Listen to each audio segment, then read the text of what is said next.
नमस्कार। आप सभी का आपके अपने YouTube चैनल MNT ग्रुप में स्वागत है। आज हम पढ़ने जा रहे हैं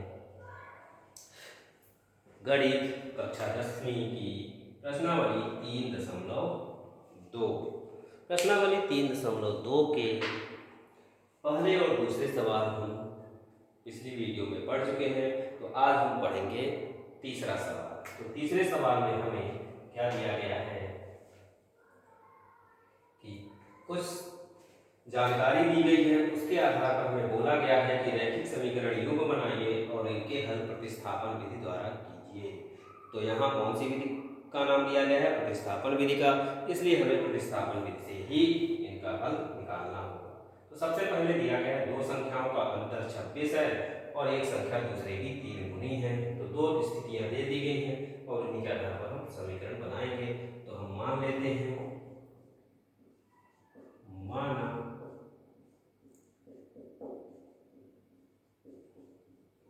संख्याएं x तथा y हैं और x बड़ा है y से। ये हमने संख्याएं मानी x और y। तो प्रश्नानुसार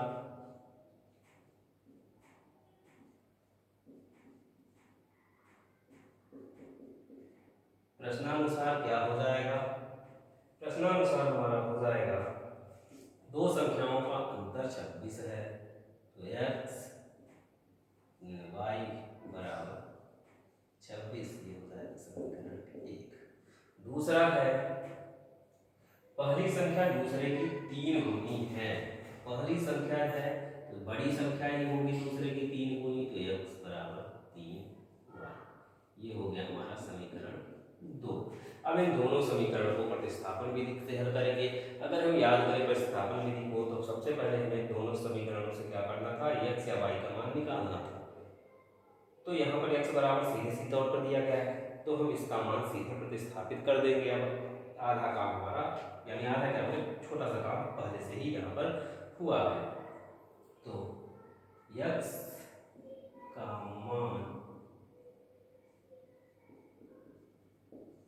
समीकरण 1 में प्रतिस्थापित करने पर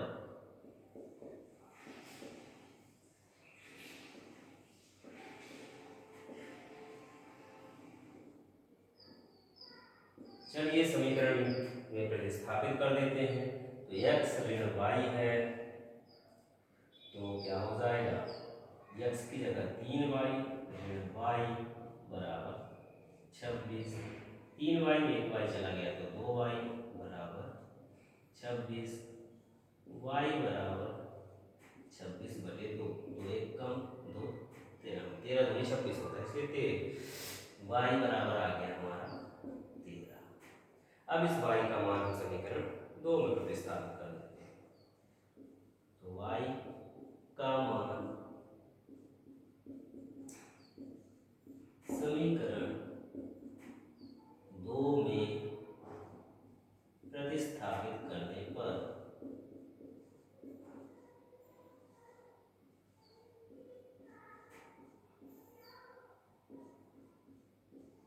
समीकरण 2 में प्रतिस्थापित कर देते हैं। तो समीकरण 2 है हमारा x बराबर 3y। x बराबर 3y तो x बराबर 3 गुणे 13 तो x बराबर 39। अब ये हमें मिल गई हमारी संख्याएं y और x दोनों मिल गई। अतः संख्याएं 39 और 13 हैं। ये हमारी दो संख्याएं हमें प्राप्त हो गई। हमने यहाँ समीकरण दी गई जानकारी से बना लिया है। दोनों समीकरण हमारे बन गए। तो हमारे यहाँ पर क्या काम है?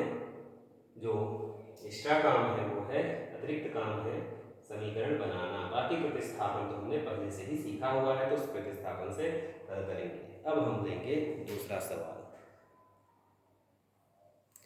तो दूसरा सवाल लेते हैं। दूसरे सवाल में दिया गया है दो संपूरक कोणों में बड़ा और छोटे से 18 डिग्री अधिक है। तो एक स्थिति दी गई है कि बड़ा छोटे से 18 ज़्यादा है और उन्हें ज्ञात करना है। दूसरी स्थिति यहाँ पर नहीं दी गई है, तो हमें यहाँ पर दूसरी स्थिति कैसे पता चलेगी? अगर हम इस प्रश्न को ध्यान से देखें तो यहाँ पर लिखा है संपूरक कोण। संपूरक कोण में हम जानते हैं कि दो संपूरक कोणों का योग 180 अंश होता है।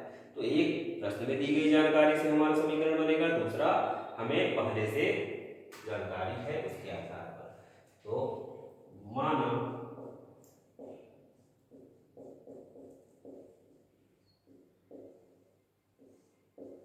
संपूरक कोण x और y हैं तथा x बड़ा है y से, ये हमने मान लिया है। अब प्रश्नानुसार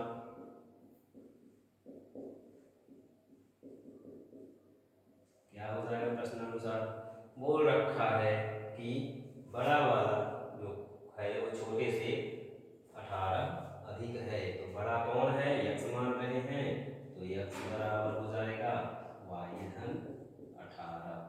ये बोल रहे अधिक है तो 18 अधिक कर दिया, अधिक करने के लिए जोड़ना पड़ेगा। अब दूसरा आएगा, हम जानते हैं कि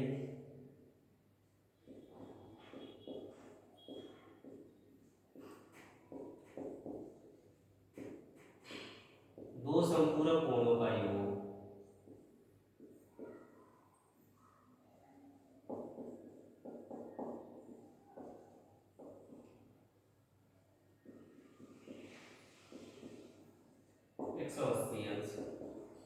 होता है, अतः x धन y बराबर क्या हो जाएगा? 180। ये हो गया हमारा समीकरण 2। अब यहाँ x बराबर पहले से निकला हुआ है, हम इसमें मान का प्रतिस्थापन कर देंगे। x का मान समीकरण 2 में प्रतिस्थापित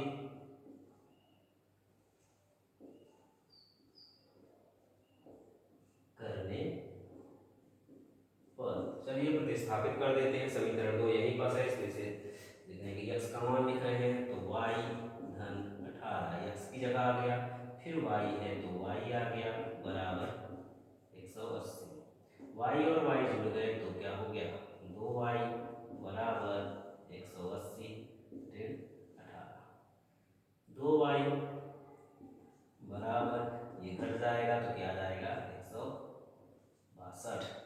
फिर y बराबर ये 2 गुणा है तो उधर जाकर के भाग हो जाएगा बटे 2, 2 एकम 2, 2 आठे 16, पूरा पूरा हो गया, 2 आया तो 2 एकम 2, तो y बराबर हमारा आ रहा है 81। अब y बराबर 81 आ गया, तो अब y का मान हम समीकरण 1 में प्रतिस्थापित कर देते हैं। y का मान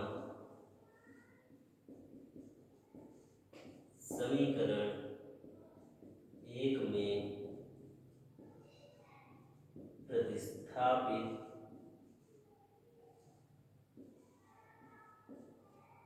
करने पर, अब हम इसका मान समीकरण 1 में प्रतिस्थापित कर देते हैं। तो समीकरण 1 को लिख लेते हैं एक बार, x बराबर है y धन 18, तो यह बराबर हो जाएगा 81 धन 18। अगर हम x बराबर निकाल दें तो क्या जाएगा? 99। अब हमारे दोनों संपूरक कोण हमें मिल गए हैं x और y के रूप में, तो लिख देंगे अतः संपूरक कोण 99 अंश और 81 अंश है। तो यहाँ से हमारे संपूरक कोण हो गए। तो यहाँ पर हमें ध्यान देना होगा कि एक तो जानकारी दी गई है, दूसरी जानकारी हमें अपनी पिछली जानकारी से, यानी कि जो हमने पहले से सीखा हुआ है उसके आधार पर मिलेगी दूसरा समीकरण, तो उस जानकारी का उपयोग करना है। बाकी तो प्रतिस्थापन हमने सीख ही लिया है। तो अब हम लेंगे तीसरा सवाल। तीसरे सवाल में हमें क्या दिया गया है? दिया है कि एक क्रिकेट टीम के कोच ने 7 बल्ले और 6 गेंद 3800 में खरीदे। फिर उसने 3 बल्ले और 5 गेंदें भी 1750 में खरीदी। तो यहाँ पर बल्ले और गेंद की जानकारी दी गई है। तो प्रत्येक बल्ले और गेंद का मूल्य ज्ञात करना है। जिसको मूल्य ज्ञात करना है उसे हम मान लेंगे। तो माना एक बल्ले का मूल्य ₹X तथा एक गेंद का मूल्य ₹Y है। अब प्रश्नानुसार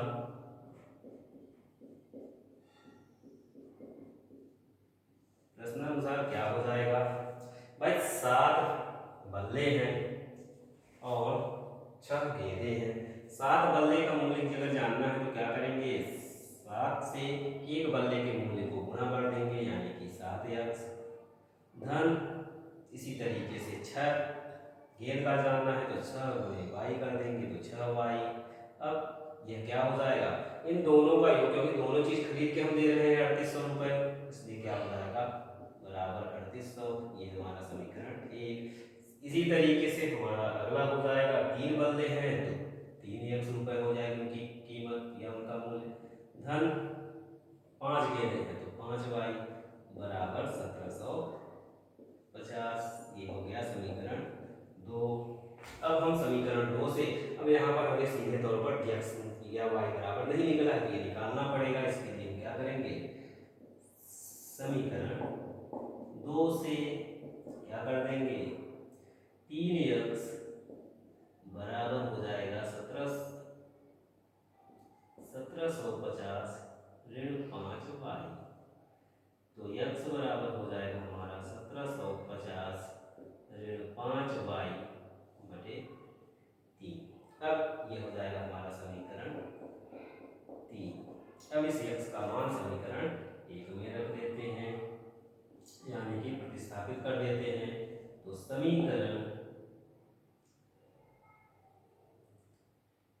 1 में x का मान प्रतिस्थापित करने पर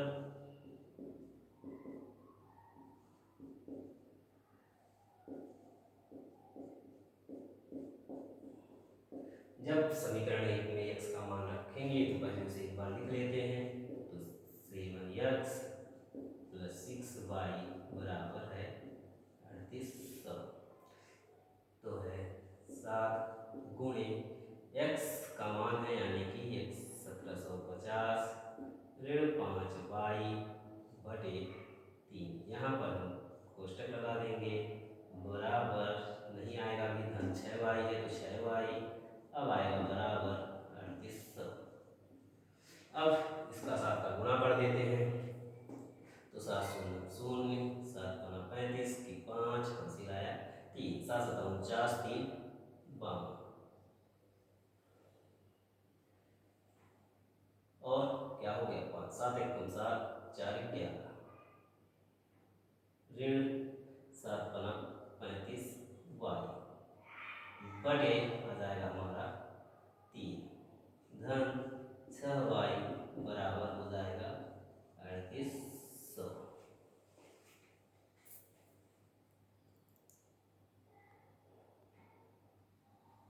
तो यहाँ पर 7 7 49, 3 52 हुआ था तो 5 हासिल आया था, तो 7 1 7 और 5 12 हो जाएगा।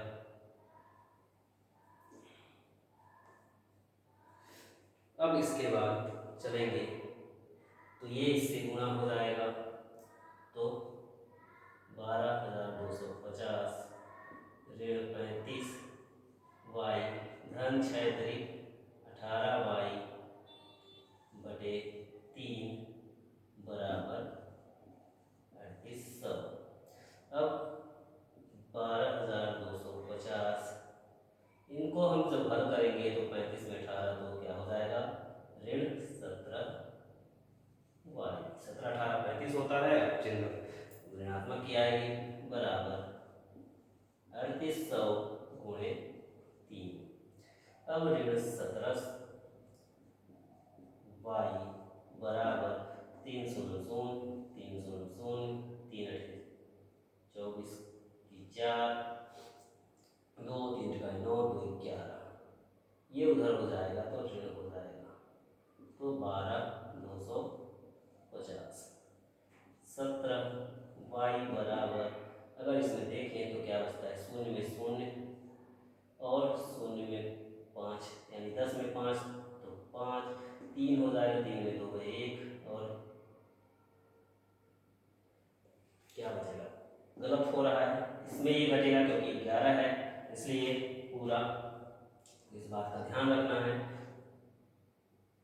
तो शून्य में शून्य शून्य, 5 शून्य 5, 2 4 नहीं होगा तो 12 में 4 8। अब इसने क्या किया था, दिया था, तो 2 ही क्या बन जाएगा, 1 में 1 क्या हो जाएगा, शून्य, और 1 में 1 शून्य। इस तरीके से तो यहाँ देख रहे हैं शून्य शून्य का मतलब कुछ नहीं निकल के आ रहा, तो इन्हें हमें लिखने की जरूरत नहीं है, तो हम सिर्फ 850 लिखेंगे। अब ये चिन्ह ऋणात्मक आएगा तो y बराबर आ जाएगा ऋण 850 बटे 17, ऋण ऋण कट जाएंगे, 17 एकम 17 50, तो y बराबर हमारा क्या आ गया, 50 आ गया।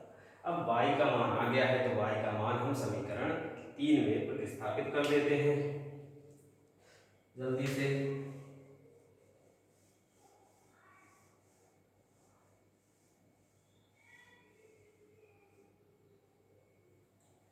तो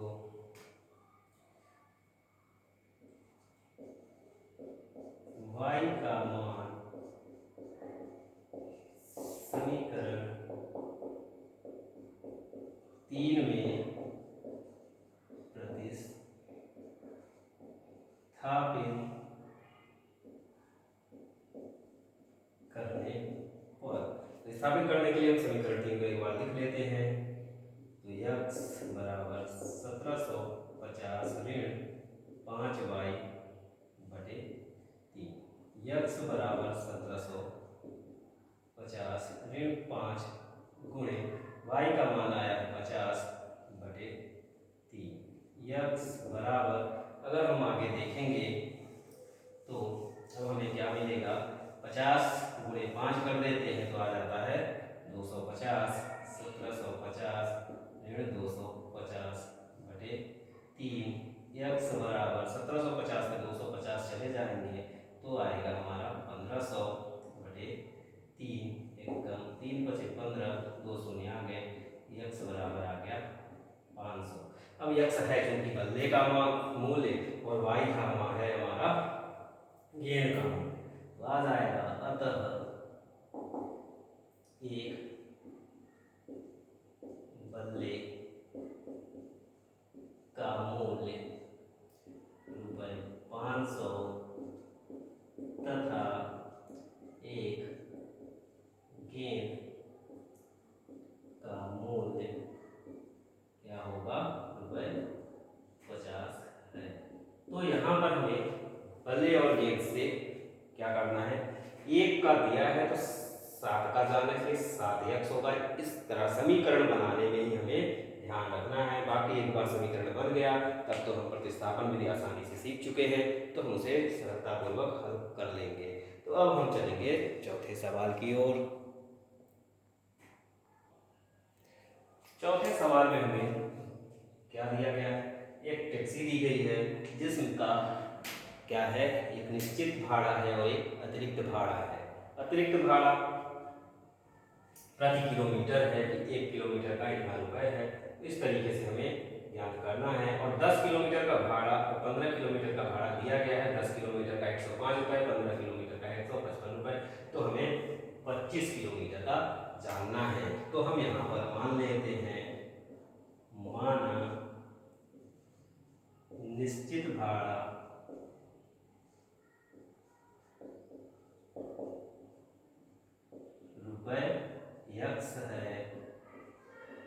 तथा अतिरिक्त भाड़ा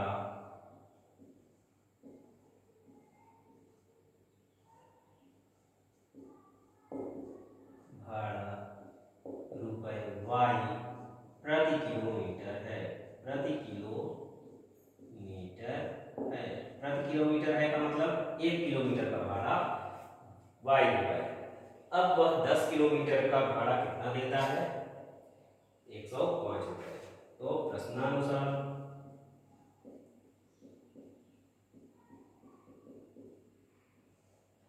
10 किलोमीटर का भाड़ा कितना हो जाएगा? निश्चित भाड़ा यानी कि हमारा यक्स है, और साथ ही साथ हो जाएगा 10 किलो 1 किलोमीटर का वाई है तो 10 किलोमीटर का 10 वाई हो जाएगा, गुना कर देंगे 1 से, 1 के मान से, तो बराबर इन दोनों का कुल भाड़ा वो कितना देता है? 105। समीकरण 1 हो गया। इसी तरीके से निश्चित भाड़ा हो जाएगा 15 किलोमीटर का, तो 15 वाई बराबर हो जाता है 155। ये है समीकरण 2। अब इसके तहत हमें क्या निकालना है? यक्स और वाई का मान, यानी निश्चित भाड़ा और अतिरिक्त भाड़ा निकालेंगे तो फिर 25 किलोमीटर का उसे कुल कितना भाड़ा देना होगा वो ज्ञात करना है। तो चलिए इसे पहले प्रतिस्थापन से हल करते हैं। तो क्या हो जाएगा? समीकरण 2 से, समीकरण 2 से क्या मिल जाएगा? समीकरण 2 से यक्स बराबर हो जाएगा 155 ऋण 15 वाई। जब यक्स बराबर 115 वाई, ये हो गया हमारा समीकरण 3। अब यक्स का मान समीकरण 1 में प्रतिस्थापित करने पर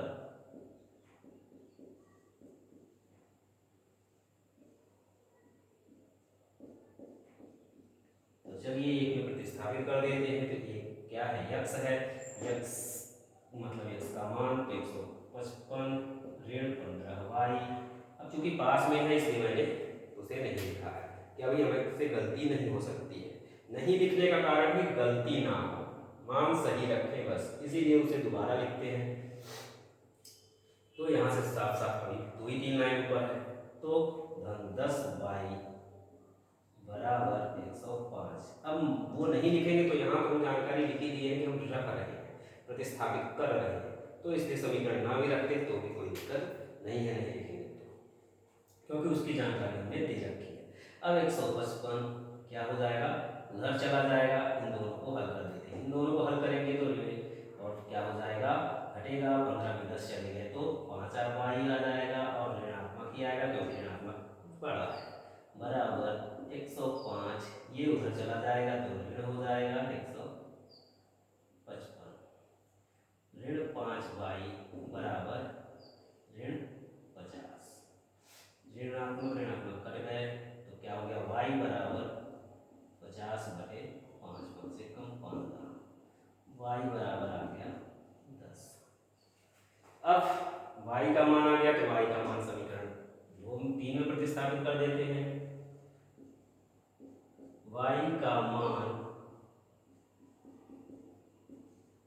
समीकरण 3 में प्रतिस्थापित करने पर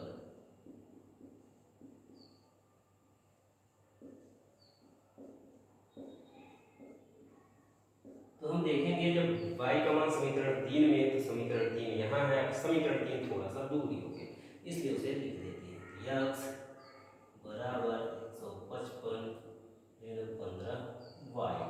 यक्स बराबर 155 ऋण 15, यहाँ तक तो यथावत था, y का मान रखना है, गुणा है करेंगे 10। यक्स बराबर 55 ऋण 150, यक्स बराबर आ गया 5। अब यक्स का मान 5 आया है, यानी कि हमारा निश्चित भाड़ा 5 आया है, और अतिरिक्त भाड़ा जो है 10 आया है। 10 क्या है? 10 प्रति किलोमीटर है, यानी 1 किलोमीटर का 10 रुपये देना होगा। अब हम कितना जा रहे हैं? 25 किलोमीटर, तो अतः 25 किलोमीटर का भाड़ा बराबर क्या हो जाएगा?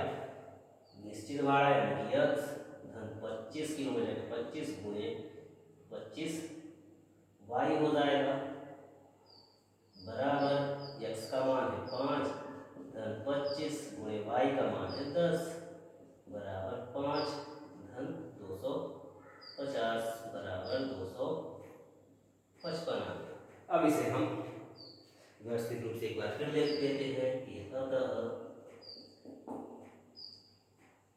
व्यक्ति को रुपये 255 भाड़ा देना होगा। तो कितना भाड़ा देना होगा 25 किलोमीटर का? 255 रुपये। तो आपने देखा कि इसमें यह अतिरिक्त काम था। यहाँ तक अभी हम पिछले सवाल में इतना करते थे कि x और y का मान निकाल लेते थे और सीधे तौर पर ये लिख देते थे जो जानती थी। पर यहाँ पर एक अतिरिक्त काम में दिया गया है जो हमने कर लिया है। तो अब हम चलेंगे 5वें सवाल की। तो अब 5वें सवाल में दिया गया है कि यदि हम किसी भिन्न के अंश और हर में 2 जोड़ देते हैं तो वह क्या हो जाती है? 9/11 हो जाती है। और यदि 3 जोड़ देते हैं तो 5/6 हो जाती है। तो भिन्न ज्ञात करना है। तो जो ज्ञात है उसी को मानते हैं। तो यहाँ सबसे पहले क्या मानेंगे? माना भिन्न x/y है। प्रश्नानुसार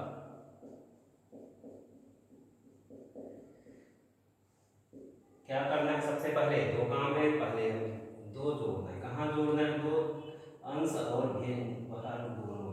तो अंश में भी जोड़ दिए और हर में जोड़ दिए। अगर ऐसा कर देते हैं तो भिन्न क्या बन जाता है? भिन्न बन जाता है 9/11। अब इससे क्या हो जाता है? क्या ये समीकरण एक कभी हम नहीं ले सकते क्योंकि यह समीकरण व्यवस्थित नहीं है। जिसे व्यवस्थित है इसके लिए हमें 11 का गुणा इसके साथ करना होगा और 9 का गुणा इसके साथ करना होगा। जब इसका गुणा होगा तो पूरे के साथ होगा। ठीक है, इस बात का ध्यान रखना है। 11 का गुणा हम x के साथ करेंगे तो क्या आएगा? 11x। फिर 11 का गुणा 2 के साथ करेंगे तो धन 22 बराबर इसका गुणा इसके साथ करेंगे तो 9y धन 18। अब इसको और व्यवस्थित कर लेते हैं तो इधर ले आते हैं 11x 9y इधर आया तो ऋण 9y, यह उधर चला गया तो ऋण हो जाएगा 18 ऋण 22 और 11x ऋण 9y बराबर हो गया ऋण 4। ये हमारा हुआ अब तक में जाके समीकरण 1। इसी तरीके से अब यहाँ लिख देंगे एवं। एवं लिखने का मतलब क्या है? कुछ चीज पहले आ चुकी हो तब तो ये और आ रहा है। तो ये पहले प्रश्नानुसार 2 स्थिति तो एक स्थिति ये है, दूसरी स्थिति है। तो एवं क्या हो जाएगा? x धन 3/y धन 3 बराबर अगर हम 3 जोड़ देते हैं दोनों में अंश और हर में तो हमारा भिन्न हो जाता है 5/6। अब 6 का गुणा दोनों में होगा 6 तो 6x यानी 6x धन 6 18 बराबर 5y और 5 तिहाई 15। अब ये इधर आएगा 5y बराबर 15 ऋण 18 ऋण 5y बराबर 15 में 18 चलेंगे तो ऋण 3। ये हो गया हमारा समीकरण 2। समीकरण 2 से हम x का मान ले लेते हैं। तो समीकरण 2 से क्या हो जाएगा? 6x बराबर ऋण 3 धन 5y x बराबर हो जाएगा ऋण 3 धन 5y/6। इसे हम सीधे तौर पे लिख सकते हैं क्योंकि जब इसे उधर ले जाएंगे तो ये क्या आएगा? ये लाइन हमें पता हो जाती है। अब ये 6 जाएगा इधर बटे में ही जाएगा, इसको बटे में लिख देना है, बस अतिरिक्त काम है। तो चाहे तो हम इसे एक ही लाइन में कर सकते हैं। अब ये हमारा बन गया समीकरण 3। अब इससे हम क्या करेंगे? इसका मान समीकरण 1 में प्रतिस्थापित कर देते हैं। तो x का मान समीकरण 1 में प्रतिस्थापित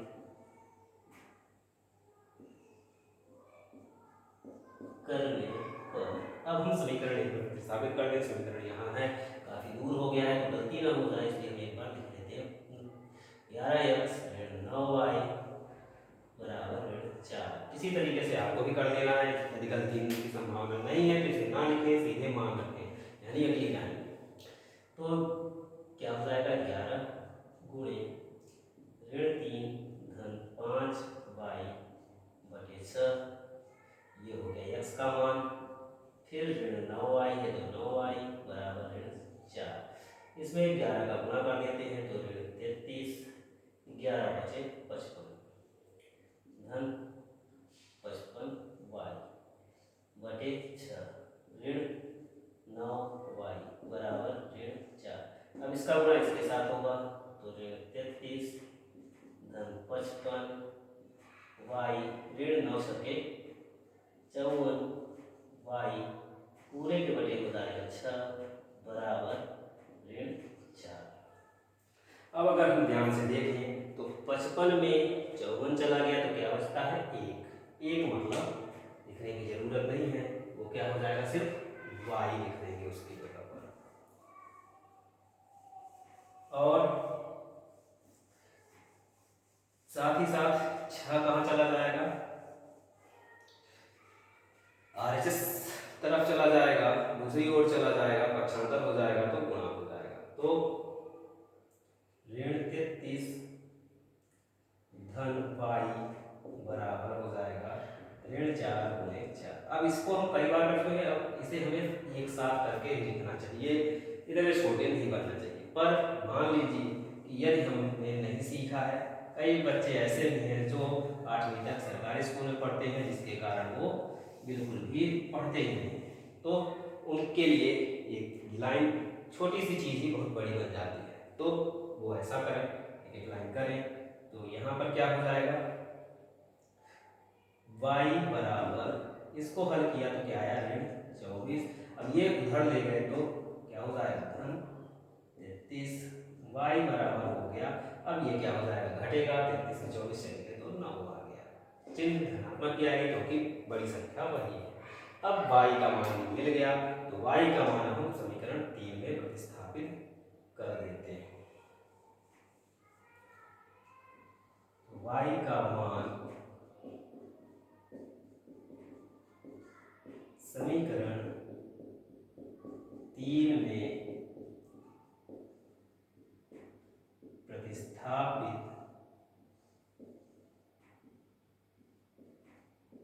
करने पर तो आप देखेंगे समीकरण 3 है x बराबर ऋण 3 धन 5y बटे 6, x बराबर ऋण 3 धन 5 गुणे 9, क्योंकि y का मान है तो y जहाँ लिखा है वहाँ पर 9 लिख देना है बटे 6। x बराबर ऋण 3 5 9 45 धन 45 बटे 6, 45 में 3 चले गए तो क्या आएगा 42 बटे 6, 6 एकम 6 सदैव, यहाँ धनात्मक आया क्योंकि बड़ी संख्या धनात्मक थी। x बराबर 7 हो गया है। जब x बराबर 7 हो गया है और y बराबर क्या आया है 9 आया है तो हमारा भिन्न क्या हो जाएगा x बटे y, मतलब क्या हो जाएगा 7 बटे 9। अतः भिन्न 7 बटे 9 है। बस इतना सा ही हमें लिख देना है, हमारा हल पूरा हो चुका है। बहुत ही आसान तरीका था, जैसा जैसा बोला है 2 जोड़ने को बोला तो 2 जोड़ दिया, 3 जोड़ने को बोला था तो 3 जोड़ दिया, बस वहाँ पर तिर्यक गुणा करके समीकरण बनाने ही है, यह एक अतिरिक्त काम है। तो हम जब कई बार सीखते तो हर सवाल में थोड़ा बहुत कुछ अतिरिक्त काम जुड़ जाता है, बाकी हमारा आधार एक ही रहता है, वही रहता है। अब हम तो चलते हैं 6ठे सवाल की ओर। तो 6ठे सवाल में हमें दिया गया है 5 वर्ष बाद जैकब की आयु उसके पुत्र की आयु से 3 गुनी है और 5 वर्ष पूर्व जैकब की आयु उसके पुत्र की आयु से 7 गुनी थी, वो वर्तमान आयु ज्ञात करना। यहाँ पर 2 स्थिति दी गई है, 5 वर्ष बाद की स्थिति और 5 वर्ष पूर्व की स्थिति। तो जब भी आयु में ऐसी स्थिति आए तो हमें उसमें क्या करना है, वर्तमान में 5 जोड़ देना है तो 5 घटा देना, या जितना भी ज़्यादा हो जितने की बात स्थिति हो। तो हम मान लेते हैं, माना जैकब की वर्तमान आयु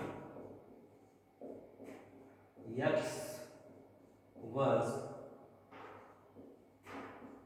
तथा उसके पुत्र की वर्तमान आयु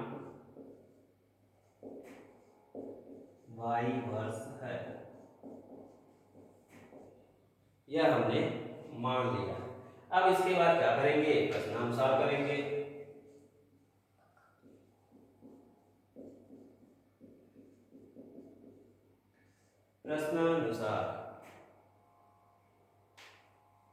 प्रश्नानुसार क्या हो जाएगा?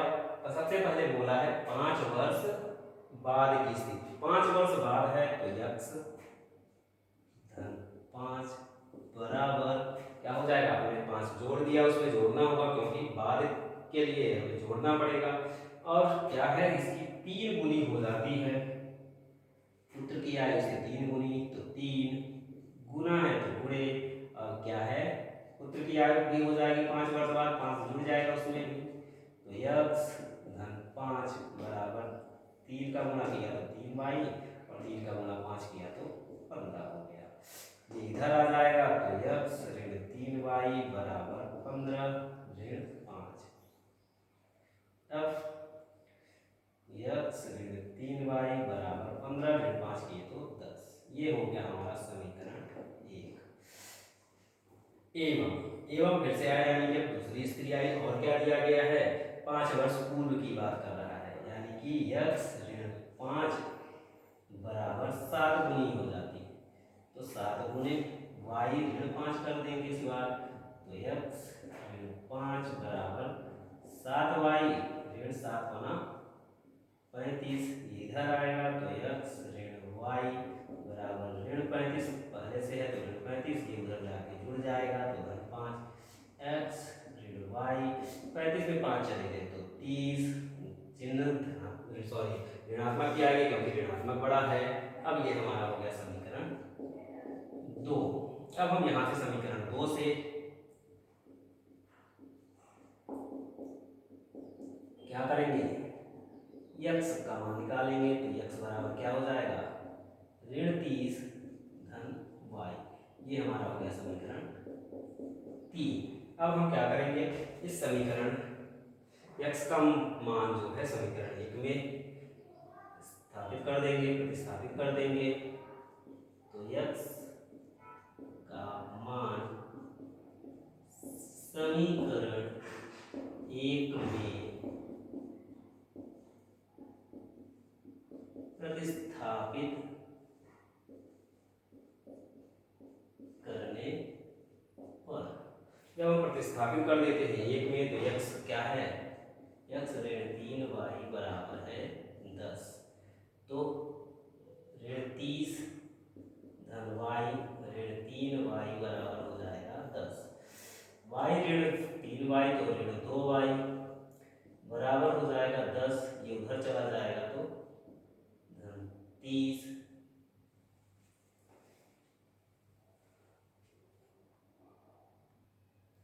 तो यहाँ पर ऋणात्मक आ रहा है, यानी कि इससे पता चल रहा है कि हमने कुछ गलती की है। तो गलती कहाँ की है?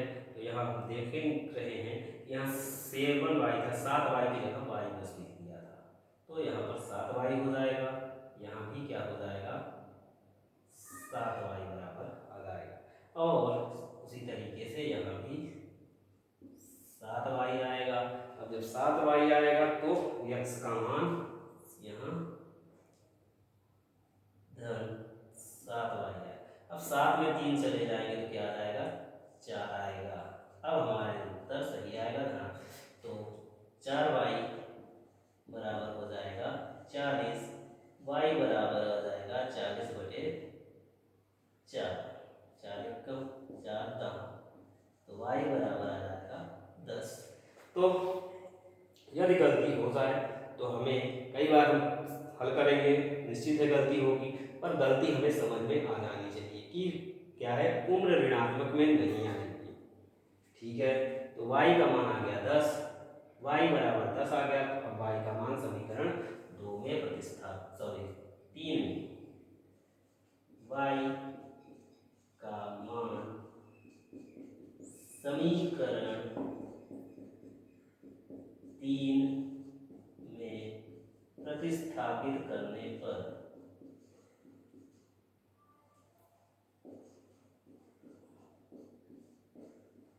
तो चलिए प्रतिस्थापित करेंगे, तो क्या करेंगे? x बराबर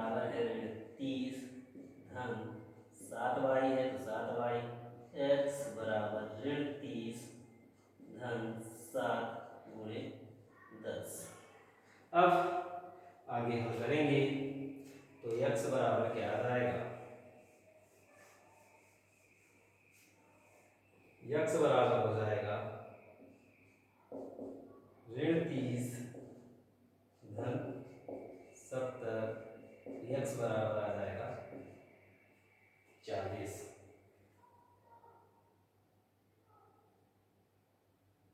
ठीक है, तो यहां से हमें दोनों की वर्तमान आयु मिल गई, पिता की भी और पुत्र की, यानी जैकब की और उसके पुत्र की।